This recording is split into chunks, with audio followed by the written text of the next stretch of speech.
To all. आज हम बात करेंगे फ्यूल सेल्स के बारे में। फ्यूल सेल एक्चुअली में ये जो कॉन्सेप्ट आया है फ्यूल सेल, ये इस वजह से आया है क्योंकि अभी तक जितने भी हमने सेल्स के बारे में पढ़ा है वो सभी हमारे सेल्स ऐसे हैं जिनमें हमें इलेक्ट्रोलाइट्स का यूज़ करना पड़ रहा था। लेकिन कुछ साइंटिस्ट जैसे कि एक साइंटिस्ट जिनका नाम था बेकन,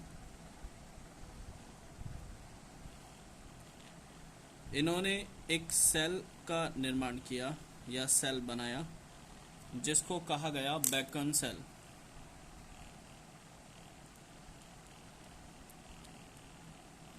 इसको हम फ्यूल सेल भी कहते हैं, फ्यूल सेल भी कहा जाता है इसको।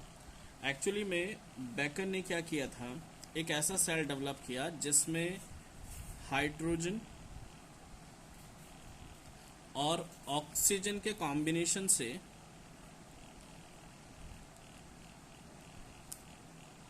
इलेक्ट्रिसिटी डेवलप की थी। बेकन एक साइंटिस्ट जिन्होंने एक ऐसा सेल डेवलप किया जिसमें हाइड्रोजन और ऑक्सीजन से इन्होंने इलेक्ट्रिसिटी डेवलप किया था। इस सेल में क्या किया गया, बेकन ने एक सेल डेवलप किया जिसमें कहा गया एक सेल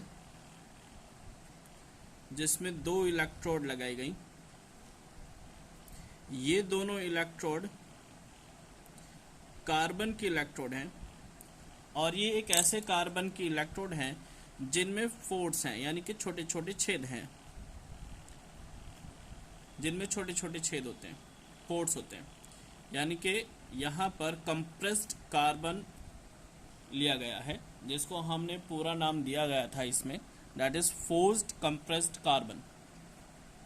इसी के साथ साथ इनके अंदर कुछ ऐसे एलिमेंट्स को डाल दिया गया जैसे कि प्लैटिनम, सिल्वर आदि।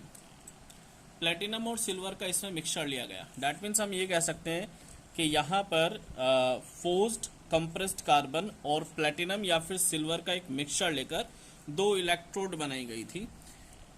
एक इलेक्ट्रोड जिसको हमने कहा कैथोड और एक इलेक्ट्रोड जिसको हमने कहा एनोड।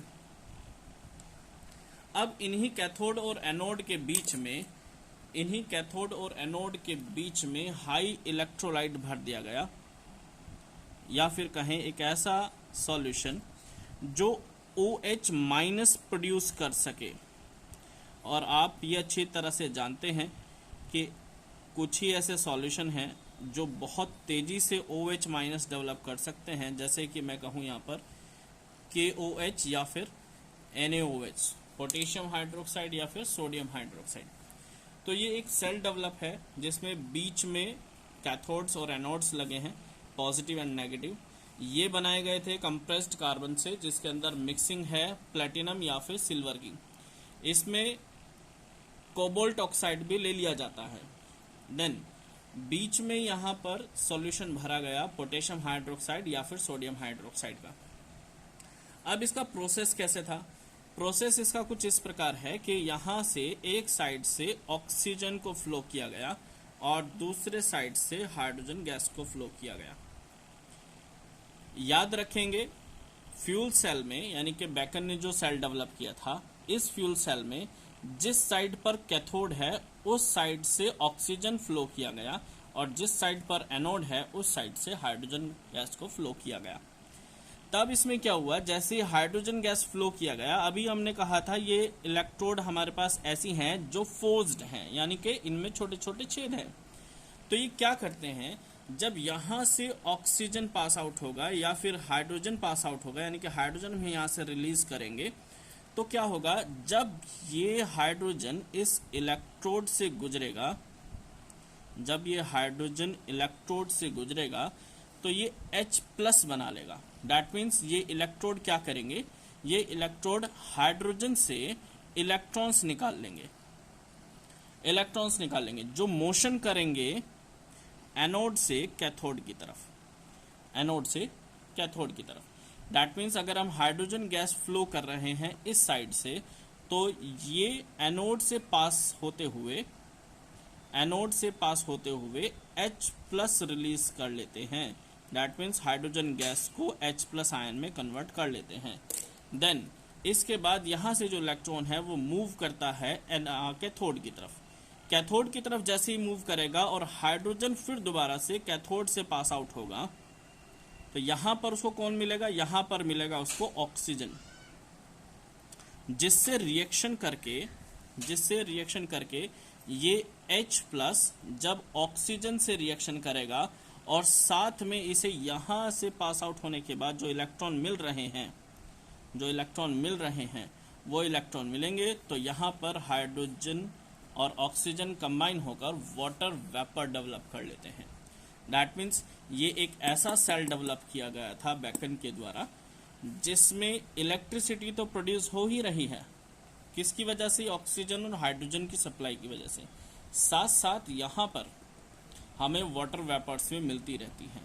इलेक्ट्रिसिटी का जो फॉर्मेशन है वो बिल्कुल सेम यही है कि यहाँ से H plus gas pass out होगा, एनोड के अंदर से पास आउट होकर H प्लस प्रोड्यूस करेगा, इलेक्ट्रॉन्स को रिलीज करके कैथोड की तरफ ट्रांसफर करेगा और ये इलेक्ट्रॉन दोबारा से H प्लस के साथ और O2 के साथ कंबाइन होकर वाटर वेपर डेवलप कर लेते हैं। तो हमें यहाँ पर इलेक्ट्रिसिटी भी मिलती रहती है और साथ साथ हमें यहाँ पर वाटर वेपर्स भी मिलते रहते हैं। एक्चुअली में इसका जो EMF वैल्यू होता है वो अप्रोक्सीमेटली दैट इज 1.23 वोल्ट है। और ये एक ऐसा सेल है जब तक कि इसमें आप हाइड्रोजन और ऑक्सीजन ट्रांसफर करते रहेंगे ये कंटिन्यूसली आपको इलेक्ट्रिसिटी प्रोवाइड करता रहेगा। यानी कि यहाँ पर किसी भी तरह का ऐसा नहीं है कि कोई मटेरियल ख़त्म हो जाएगा, जैसे कि हम पुराने सेल्स के बारे में बात करते हैं, गैल्वेनिक सेल्स के बारे में बात करते हैं, या फिर और भी सेल्स हैं हमारे पास जो इलेक्ट्रोलाइट ख़त्म होने की वजह से या फिर उनको डिस्चार्ज होने की वजह से वो इलेक्ट्रिसिटी फ्लो करना बंद कर देते हैं, लेकिन इसमें ऐसा कुछ नहीं होता। तब यहाँ पर जितनी भी प्रोसेस है वो सिर्फ हाइड्रोजन और ऑक्सीजन की वजह से है। एक एनिमेशन मैं आपको दिखा रहा हूँ, उससे भी आप इसको समझ सकते हैं।